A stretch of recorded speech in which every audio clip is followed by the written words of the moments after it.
A rancher's greedy relatives chose a plus-size woman for him to marry, thinking she would destroy everything.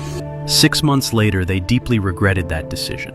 When Harold Whitaker died, the will had one condition. His grandson Jake had 6 months to get married, or the ranch went to the rest of the family. Jake's cousins saw that condition and immediately started making arrangements. They found Abigail in a small town 3 counties over. She was a big woman with worn-out hands and a quiet way of moving. People in her town called her lazy and said she had no business being anywhere near a working ranch.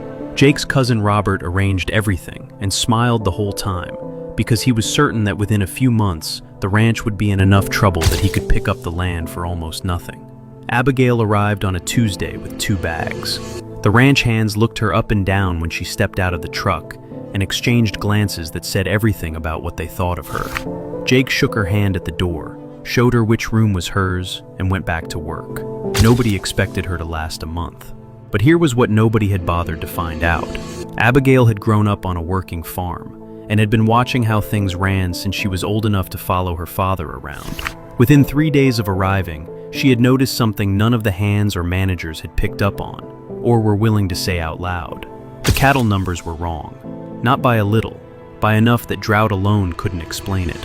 She went through the records quietly, checked the grazing logs against the head counts, and by the end of her first week, had a number in her head that told her animals were leaving this ranch in a way that had nothing to do with weather or illness. Someone was taking them. She sat at the kitchen table that evening with the records spread out in front of her, and Jake came in and looked at what she was doing and asked her what she was looking for. The ranch hands had told him earlier that his new wife had been going through files all day, and he had come to tell her to stay out of things she didn't understand. Abigail looked up and told him the ranch wasn't failing because of drought. Jake pulled out a chair and sat down. Comment part 2 to find out what they discovered.